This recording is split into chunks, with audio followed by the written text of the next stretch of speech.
The legendary martial artist before fame Bruce Lee, a name synonymous with martial arts excellence. But how did he get there? How did this young boy from Hong Kong transform into one of the most influential figures in martial arts history? Today, we're peeling back the layers of Bruce Lee's untold story, diving into his early years when he wasn't the icon the world knows, but a curious young boy eager to learn. Before the movies, before the fame, there was a period of intense training, hardship, and determination. It's this early training that built the foundation of his extraordinary skills.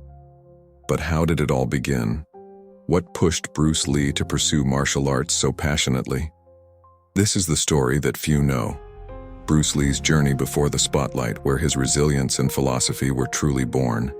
Stay tuned as we uncover the secrets behind his remarkable rise in the martial arts world.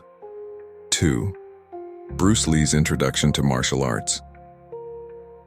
Bruce Lee was born in 1940 in San Francisco, but his childhood was spent in Hong Kong, where he was first exposed to the world of martial arts. His father, a famous Cantonese opera star, introduced him to physical culture and performance at a young age. However, it wasn't until Bruce faced frequent street fights and bullying in Hong Kong that he became seriously interested in martial arts. At just 13 years old, Bruce Lee took his first step into the martial arts world. He sought training not just for self-defense but to build discipline and control over his fiery temper. His journey started with a desire to protect himself, but quickly martial arts became a passion, igniting a fire that would eventually shape his destiny. Little did anyone know, this young boy would go on to change the martial arts world forever. 3. The Wing Chun Foundation. Bruce Lee's real martial arts journey began when he was introduced to Wing Chun under the legendary master, Ip Man.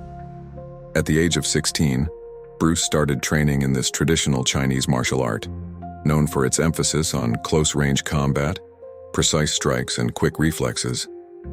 Under Ip Man's guidance, Bruce learned the importance of structure, economy of movement, and most importantly, the mental discipline that martial arts required.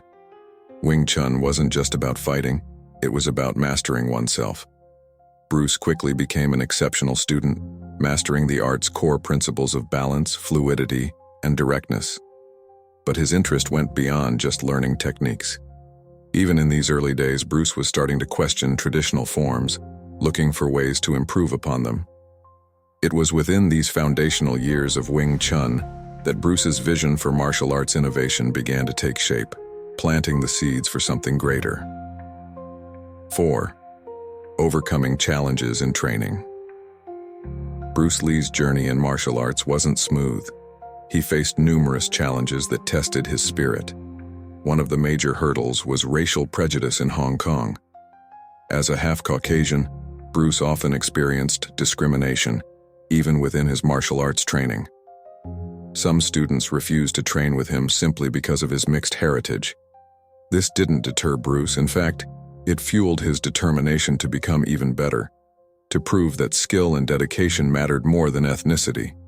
Bruce also had to manage being a student in school and the time he dedicated to martial arts. The constant street fights in Hong Kong's rough neighborhoods shaped his mindset as well. He wasn't learning just for sport, but for survival. These early challenges built his resilience and unique approach to martial arts. The obstacles in his path pushed him to think differently, to innovate, and ultimately become a true martial arts visionary. The Hidden Seeds of Jeet Kune Do 150-word script. Even during his early training, Bruce Lee was not content with following tradition blindly. While learning Wing Chun, he started blending different techniques from other styles, experimenting with ways to make his fighting more effective. He believed that the rigid, fixed forms of traditional martial arts were limiting.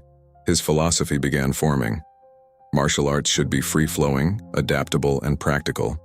This thinking led to the birth of Jeet Kune Do, his own martial art, years later. But the foundation was laid during these early years. Bruce believed in taking what was useful from any martial art and discarding the rest. This open-minded approach, combined with his relentless training, set him apart from other martial artists of his time.